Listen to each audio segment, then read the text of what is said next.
할렐루야. 주님께서 우리 기도 들으신 줄 믿습니다. 자, 오늘 시간 우리 십자가와 부활이라는 제목으로 함께 말씀 나누는 시간 갖도록 하겠습니다. 우리 같이 옆 사람과 인사하겠습니다. 할렐루야. 예수님 부활하셨습니다. 할렐루야. 예수님 우리의 희망입니다. 할렐루야. 예수님의 부활을 감사하고 찬양합니다. 다시 한번 인사합니다. 참 잘 오셨습니다. 아멘. 아멘. 전 세계가 글로벌화가 되가면서 인류는 운명 공동체라는 그런 인식이 더 강하게 되어져 가고 있습니다.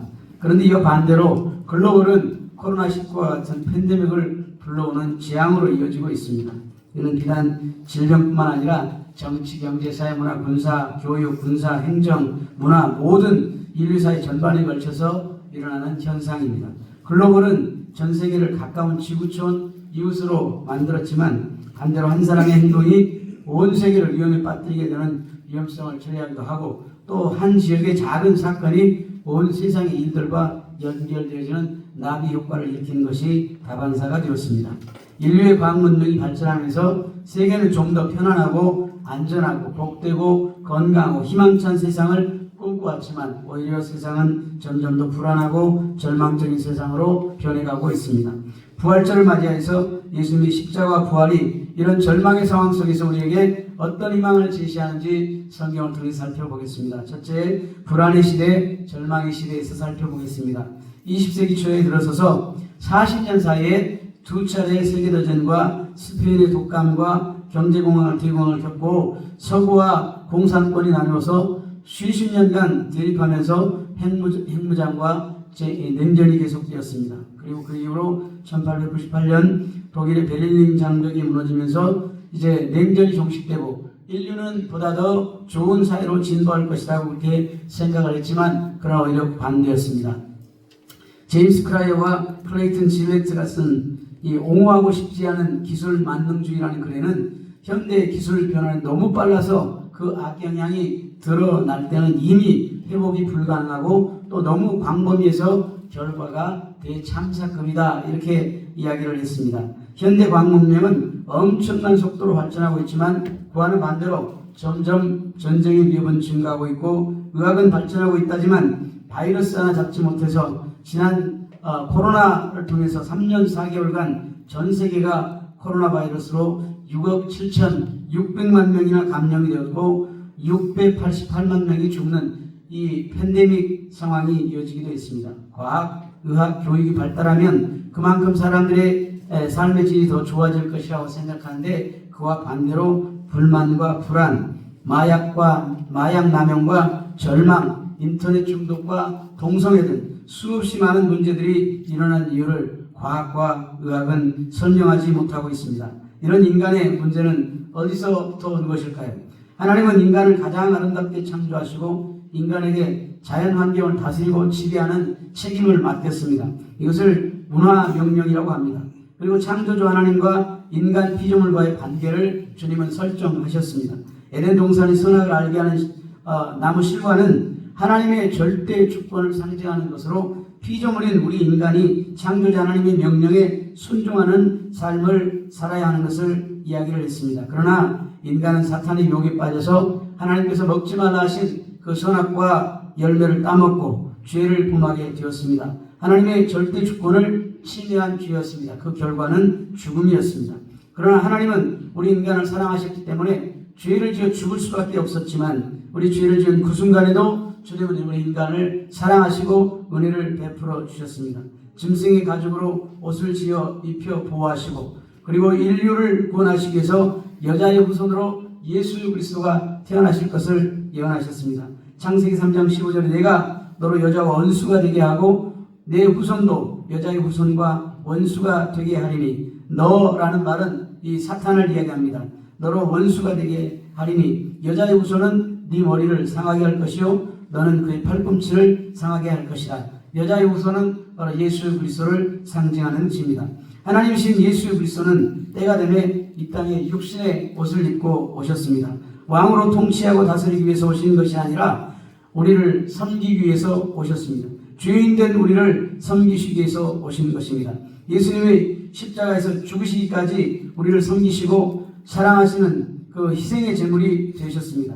우리의 죄 때문에 가시 면류관 있으신 채 가시에 찔리시고 대못에 손발을 박히시고 창의 옆구리를 찔리는 고통, 고난을 당하셨습니다. 사형수 바라바를 사면해주고 죄 없으신 예수님을 죽임당하는 죄인으로 그런 모는 불의함을 당했습니다. 저주의 상징인 십자가, 억울함, 비난 이런 일들을 당했습니다. 십자가에서 내려와보라는 조소, 비웃음, 침뱉음을 당하고 옷벗김을 당하는 수치, 모욕, 모멸감, 버림받음, 소외됨, 가난 등 이 모든 인간의 아픔을 다 짊어지시고 주님은 십자가에서 고난을 당하시고 운명하셨습니다. 여러분, 우리는 한 가지 작은 억울한 일만 생겨도 견딜 수 없는 고통을 경험하는데 수치와 모욕감을 견딜 수 없어서 잠을 못 이루고 그 아픔이 너무 커서 극단적으로 생을 마감해버리는 경우도 있는 것입니다. 그런데 우리 주님께서는 그런 모든 수치와 모욕, 모멸감, 창피함, 억울함, 조소, 비난을 다 당하시고 십자가에서 죽으신 것입니다.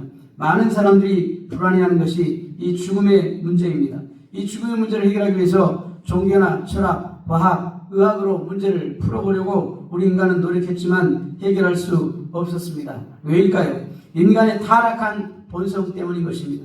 인간의 죄된 본성이 철학과 과학, 의학, 종교를 아무리 발달시켜도 그것을 파괴적으로 이용해버리기 때문입니다.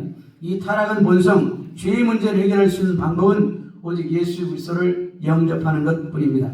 주님은 우리의 근본적인 문제인 죄와 죽음의 문제를 해결하신 분이시기 때문입니다. 주님은 자신의 잘못 때문이 아니라 우리의 죄 때문에 십자가에서 죽으셨습니다. 히브리서 10장 12절에 그리스도는 죄를 위하여 한 영원한 제사를 드렸다 이렇게 말씀을 하고 있습니다.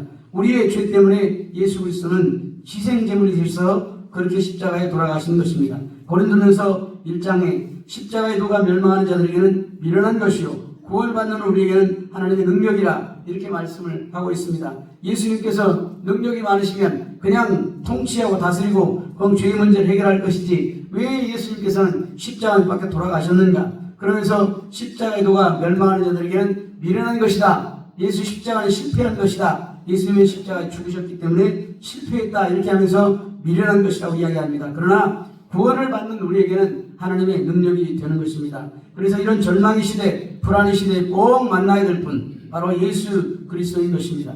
주님을 인격적으로 우리가 만날 때 우리는 평안과 소망의 복된 삶을 살아갈 수가 있게 되는 것입니다. 주님 말씀하셨습니다. 내가 곧 길이요 진리요 생명이니 나로 말미암지 않고는 아버지께로 올 자가 없느니라. 그래서 예수 그리스도를 통해서 우리가 새 생명을 얻는 역사, 그리고 우리가 이 복된 삶을 살아가게 되는 것입니다. 두 번째, 예수님의 죽음을 통해서 맞이하는 현재적 희망이 무엇인지 살펴보겠습니다. 우리 C.S. 루이스는 죽음에 대해서, 예수님의 죽음에 대해서 이렇게 얘기를 했습니다.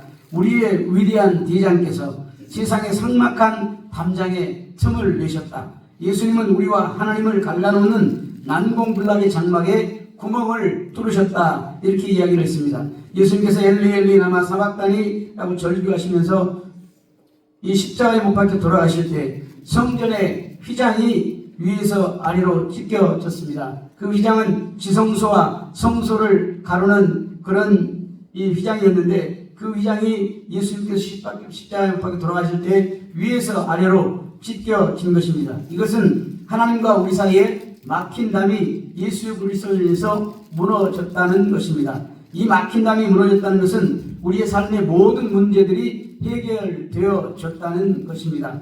죄로 인한 죽음의 문제, 건강의 문제, 마음의 상처와 이 저주의 문제, 가난의 문제, 수치와 거절, 그리고 두려움과 절망의 문제들이 모두 해결되어졌다는 것을 이야기하고 있는 것입니다. 그래서 데릭 프린스는 그 목사님은 이렇게 이야기를 했습니다. 십자가를 통해서 9가지의 교환이 일어났다. 징계 대신의 용서가, 상처 대신 치유가, 죄 대신 의로움이, 죽음 대신 생명이, 저주 대신 축복이, 가난 대신 부요가, 수치 대신 영광이, 거절 대신 포용이, 옛사람 대신에 새사람이 되는 교환이 일어났다고 했습니다. 예수 그리스도를 믿는, 예수 그리스도의 십자가를 믿는 저와 여러분에게 이런 축복이 일어나는 것을 믿으시기를 주님의 이름으로 축원합니다. 성경에 예수님은 두 번 이 땅에 오십니다. 첫 번째 이미 오신 초림 예수님은 약한 자로 오셨습니다. 강한 자로 오신 것이 아니라 약한 자로 오셨습니다. 시편 118편 22절 말씀에 건축자가 버린 돌이 모퉁이의 머릿돌이 되었다, 이렇게 기록을 하고 있습니다. 건축자가 버려버린 돌, 그렇게 외면당하시고 멸시와 천대를 당하시고 온갖 수치와 모욕을 당하시면서 버림을 당해서 죽으셨지만 그 십자가의 죽음이 온 인류에게 희망이 되어졌고 구원을 완성하는 도구가 되어졌다는 말씀인 것입니다. 우리 주님은 좋으신 하나님이시라 모든 악한 것들을 선한 것으로 바꾸시는 분이십니다. 가룟 유다의 비반을 구원으로 바꾸셨습니다. 유대인의 왕이라 쓴 죄패, 이것은 예수님을 그냥 조소하고 조롱하기 위해서 쓴 죄패였습니다. 그 죄패를 예수님은 그리스도가 진정한 유대인의 왕임을 그렇게 나타내게 만드셨고, 지나가는 자들도 머리를 흔들면서 예수님을 모욕하되 성전을 흘고 살만이 짓는 자라고 하면서 예수님을 모욕하던 것을 예수님은 자신의 죽으심과 사흘 후에 다시 부활하심으로 영원한 그리스도의 몸인 성전을 완성하셨습니다. 대제사장들과 서기관들이 서로 마음을 모아 예수님을 희롱하면서 그가 남은 구원하였을 때 자신은 구원할 수 없다, 십자가에서 한번 내려와 보라, 이렇게 조롱과 희롱을 하였는데 그것이 오히려 다른 사람을 구원하기 위해서 자신을 내어주신 참된 구원자가 되심을 보여주셨던 것입니다. 성경은 예수님의 연약함을 이렇게 표현하고 있습니다. 이사야서 53장 2절에 그는 주 앞에서 자라나기를 연한 순 같고 마른 땅에 나온 풀이 같아서 고운 모양도 없고 풍채도 없은즉 우리가 보기에 흠모할 만한 아름다운 것이 없도다, 이렇게 기록하고 있습니다. 예수님의 모습이 그랬습니다. 남들이 보기에는 아무런 매력도 없고 관심도 없는 그런 연약한 모습이었던 것입니다.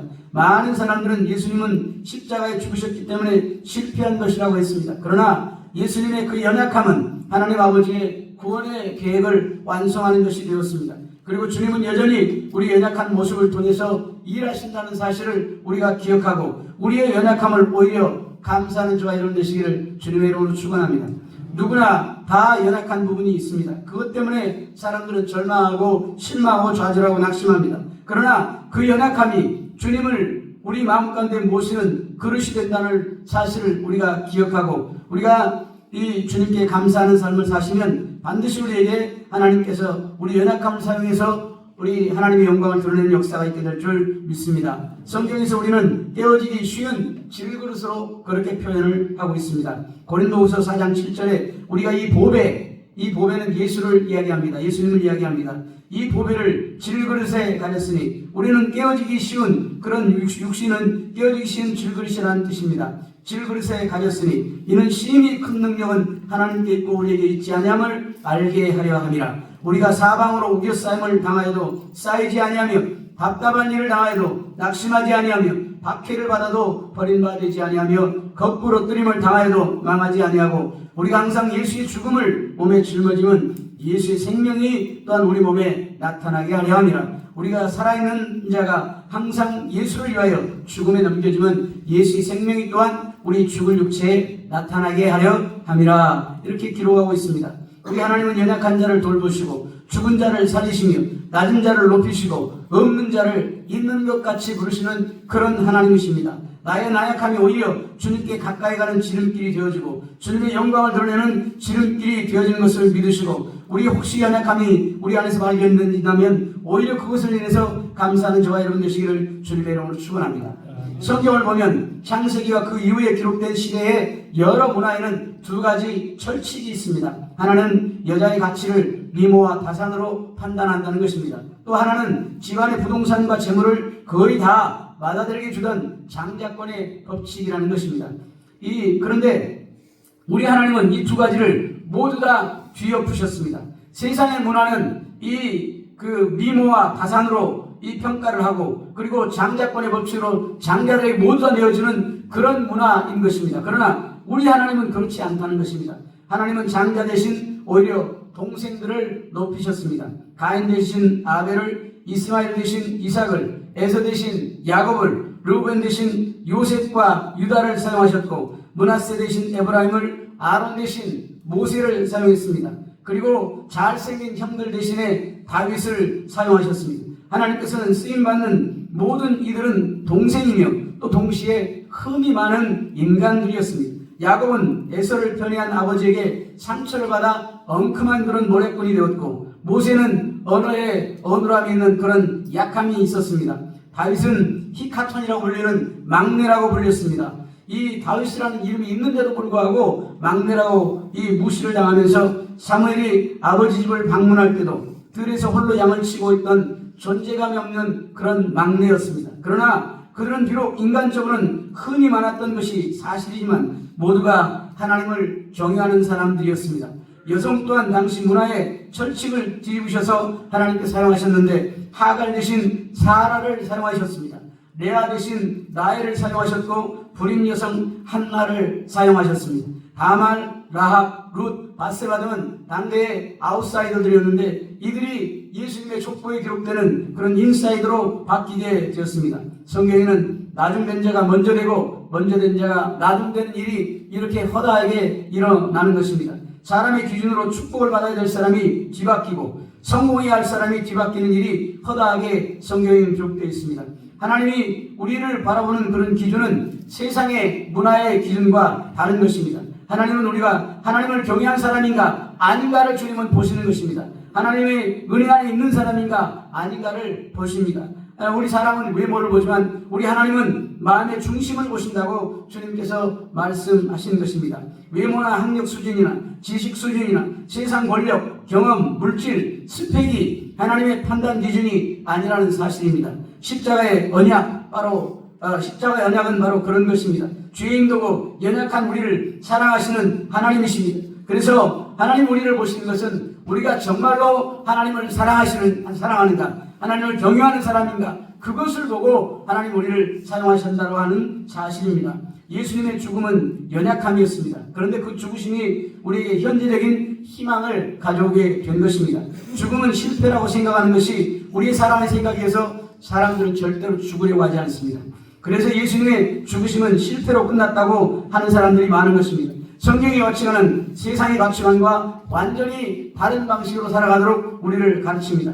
주님은 왼밤을 때리거든 오른밤도 돌려대고, 오리를 가자면 신리를 가고, 속옷을 원하면 겉옷까지 내어주고, 원수가 줄이거든 먹이고 목마르거든 마시게 하라. 지는 것이 이기는 것이다. 용서하는 자가 승리하는 자다. 주 안에서 가난하게 되니 부요합니다. 섬기는 자가 큰 자다. 이렇게 주님께서 우리에게 가르치고 있는 것입니다. 우리 하나님은 우리의 연약함을 통해서 일하십니다.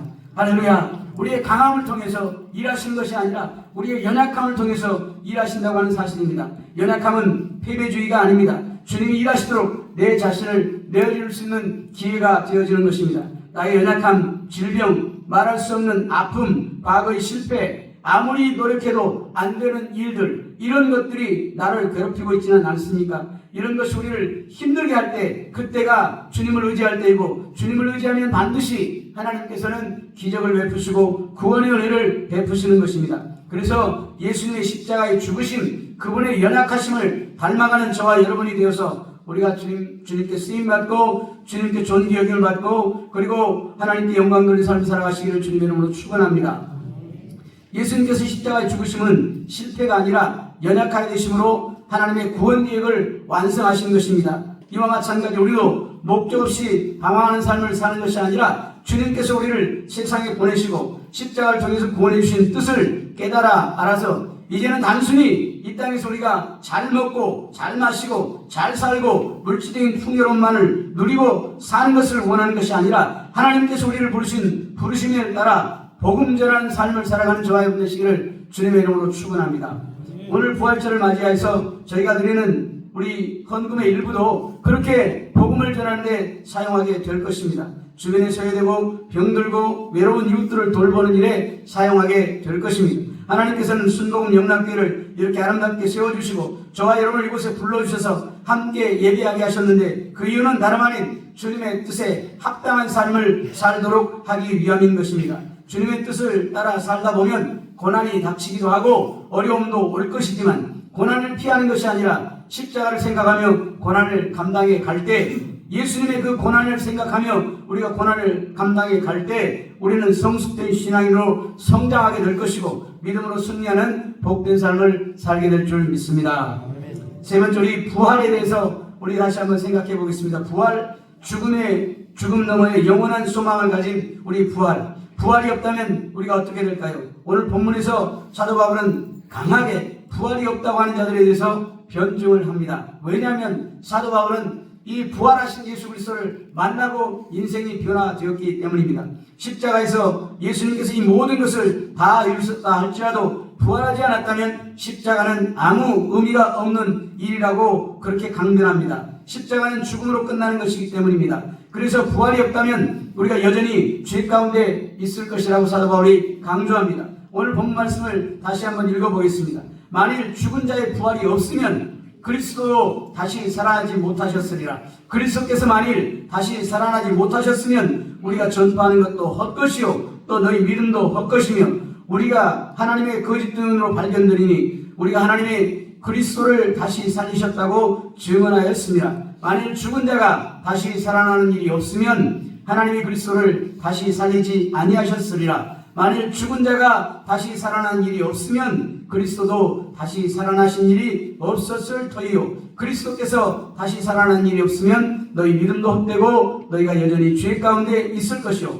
또한 그리스도 안에서 잠자는 자도 망하였으리니 만일 그리스도 안에서 우리가 바라는 것이 다만 이 세상의 삶뿐이면 모든 사람 가운데 우리가 더욱 불쌍한 자이리라. 그러나 이제 그리스도께서 죽은 자 가운데서 다시 살아나사 잠자는 자들의 열매가 되셨도다. 이렇게 기록을 하고 있는 것입니다. 여러분, 죽음 이후에 우리는 끝이라고 생각하지만 반드시 부활이 있다는 것을 우리 성경이 우리에게 이야기를 하고 있는 것입니다. 우리가 이 세상의 삶뿐이면 예수 믿는 것이 우리가 가장 불쌍한 자라는 것입니다. 그러나 우리의 삶이 복되고 우리 삶이 영광스러운 것은 우리 죽음 이후에 부활이 반드시 있다는 사실을 우리가 성경이 이야기를 하고 있기 때문입니다. 죽음 이후의 부활은 반드시 있는 것이고 그건 진리이고 사실입니다. 그 부활을 믿으시는 저와 여러분 되시기를 주님의 이름으로 축원합니다.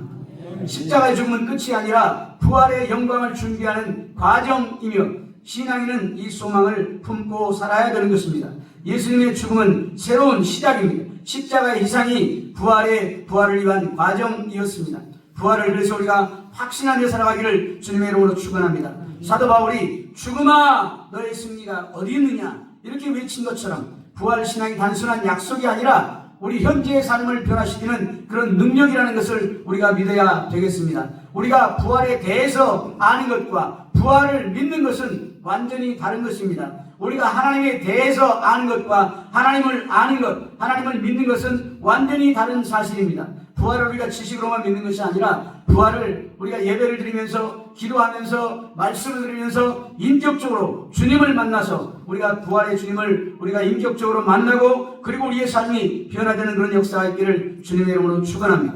예수와 함께 죽으면 예수와 함께 자유한 몸으로 부활하는 것입니다. 로마서 6장 6절에 우리가 알거니와 우리의 옛사람이 예수와 함께 십자가에 못 박힌 것은 죄의 몸이 죽어 다시는 우리가 죄에게 종노릇하지 아니하려 함이라 이렇게 말씀하고 있습니다. 우리 옛사람은 예수님께서 십자가에 박혀 돌아가심으로 그리고 우리가 예수님을 믿음으로 그 십자가의 복음을 믿음으로 우리가 십자가에 못 박혀 죽임을 당했고 그리고 이제 주님과 함께 다시 주님의 생명으로 부활하게 되는 것입니다. 요한복음 12장 24절에 내가 진실로 너에게 이르노니 한 알에 밀이 땅에 떨어져 죽지 아니하면 한 알 그대로 있고 죽으면 많은 열매를 맺느니라. 죽음이 있으면 반드시 부활이 있다는 것을 성경이 이야기하고 있고 우리의 자연 현상이 그것을 이야기하고 있는 것입니다. 예수와 함께 죽으면 함께 부활은 자연스러운 사실이 되어지는 것입니다. 갈라디아서 2장 20절에 내가 그리스도와 함께 십자가에 못 박혔나니 그런즉 이제는 내가 사는 것이 아니요 오직 내 안에 그리스도께서 사시는 것이라. 이제 내가 육체 가운데 사는 것은 나를 사랑하사 나를 위하여 자기 자신을 버리신 하나님의 아들을 믿는 믿음 안에서 사는 것이라 이렇게 말씀하고 있습니다. 우리의 죄된 우리의 육체는 우리의 죄된 우리 죄성은 십자가에 못 박히고 그리고 이제 주님과 함께 주님께서 내 안에 사심으로 주님의 생명으로 우리가 살아간다라고 하는 것입니다. 내가 죽고 주님이 내 안에 살게 될 때 생명의 역사가 일어납니다. 예수를 믿는다는 것은 내가 죽고 예수님의 생명으로 사는 것을 이야기합니다. 내가 죽는다는 의미는 내 뜻과 내 생각, 내 방법대로 이제 사는 것이 아니라 말씀에 순종해서 사는 삶을 말하는 것입니다. 작은 씨앗이 땅에 떨어져 죽으면 많은 열매를 맺는 것이 생명의 역사입니다. 고린도전서 15장 35절에 누가 묻기를 죽는 자들이 어떻게 다시 살아나며 어떠한 몸으로 오느냐 하니 어리석은 자여 네가 뿌리는 씨가 죽지 않으면 살아나지 못하겠고 또 네가 뿌리는 것은 장래 형체를 뿌리는 것이 아니오 다만 말이나 다른 것의 알맹이 뿐이로되 하나님이 그 뜻대로 그에게 형체를 주시되 각 종자의 그 형체를 주시느니라 이렇게 말씀하고 있습니다. 많은 사람들이 예수님의 부활을 믿지 못합니다. 죽는 사람이 죽은 사람이 어떻게 다시 부활하느냐. 그러나 성경은 분명히 그 부활에 대해서 얘기를 하고 있고 그 부활이 사실이라는 것을 증명을 하고 있습니다. 예수님께서는 이 죽으신 십자가에 죽으실 뿐만 아니라 부활하셔서 많은 제자들에게와 많은 사람들에게 나타나셔서 부활하심을 알려주셨습니다. 그리고 예수님은 부활의 첫 열매가 되신 것처럼 우리가 예수님처럼 다시 부활하게 되는 그런 역사가 있다는 것을 성경이 분명히 우리에게 이야기를 하고 있습니다. 죽음은 그 끝이 아니라 다시 한번 부활하게 되는 그런 역사가 우리에게 있게 될 줄 믿습니다. 고린도전서 4장 10절에 우리가 항상 예수의 죽음을 몸에 짊어지면 예수의 생명이 또한 우리 몸에 나타나게 하려 함이라. 우리 살아있는 자가 항상 예수를 위하여 죽음에 넘겨지면 예수의 생명이 또한 우리 죽을 육체에 나타나게 하려 함이라. 그런즉 사망은 우리 안에서 역사하고 생명은 너희 안에서 역사하느니라. 14절에도 주 예수를 다시 살리신 이가 예수와 함께 우리도 다시 살리사 너희와 함께 그 앞에 서게 하실 줄 아노라. 분명히 주님께서는 우리를 죽은 몸을 우리를 다시 살리실 것이라고 이야기를 하고 있습니다. 부활이 우리에게 있을 것이라고 성경은 분명히 우리에게 이야기를 하고 있는 것입니다. 부활신앙은 우리 삶에 극적인 반전을 가져옵니다. 그래서 잔 칼뱅은 예수님의 대반전의 아름다움에 대해서 이렇게 표현을 하고 있습니다. 그분은 자신이 팔림으로 우리를 도로 사셨고 체포되어 우리를 해방시키셨고 정죄를 당하여 우리를 사면하셨고 저주를 받아 우리를 복되게 하셨고 속죄 제물이 되어 우리를 의롭게 하셨고 상하여 우리를 성하게 하셨고 죽어서 우리를 다시 살리셨다. 그래서 그분을 통해서 격분이 순해지고 진노가 가라앉고 어둠이 환해지고 두려움이 진정되고 멸시가 멸시되고 빛이 탕감되고 수고가 가벼워지고 슬픔이 낙으로 변하고 불운이 행으로 바뀌고 역경이 쉬워지며 무질서의 질서가 잡히고 분열이 화합되고 굴욕이 고상해지고 반역이 평정되고 위협이 주눅들고 매복이 발각되고 공격이 역공격당하고 병력이 퇴각당하고 전투가 격퇴되고 전쟁이 무찔러지고 복수가 응징되고 공문이 고통당하고 저주가 저주받고 나락이 나락에 떨어지고 지옥이 얼어붙고 사망이 사망하고 필멸이 불멸로 변한다. 이렇게 이야기를 했습니다.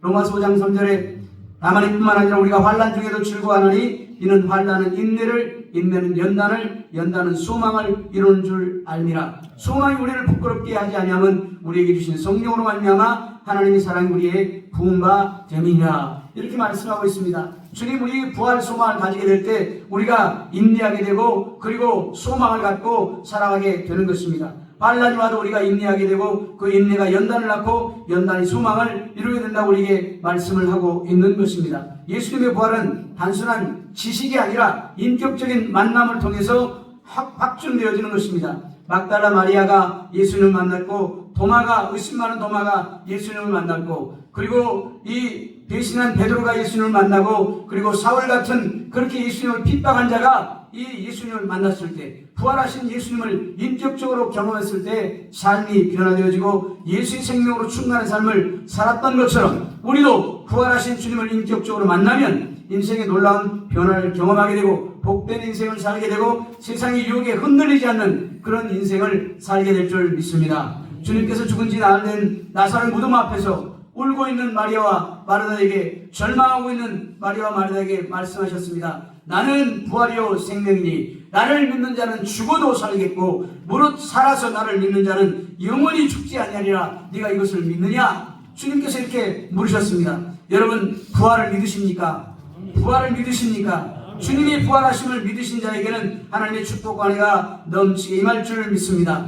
결론으로 말씀을 드리겠습니다. 십자가와 부활을 의지하는 신앙은 자신이 삶을 통제하기보다는 하나님의 손에 내 자신을 맡기는 것입니다. 예수님께서는 자신의 생명까지도 내려놓음으로 부활의 첫 열매가 되신 것처럼 모든 것을 우리가 하나님께 맡게 될 때 하나님께서 우리의 삶을 인도하시는 역사가 있게 될 줄 믿습니다. 걱정과 불안, 심지어는 죽음까지 하나님께 의탁할 때 우리의 삶을 통해 부활하신 주님의 영광이 나타나게 될 줄 믿습니다. 우리의 삶이 십자가 부활을 날마다 경험하고 복되고 승리의 삶을 사시기를 주님의 이름으로 축원합니다.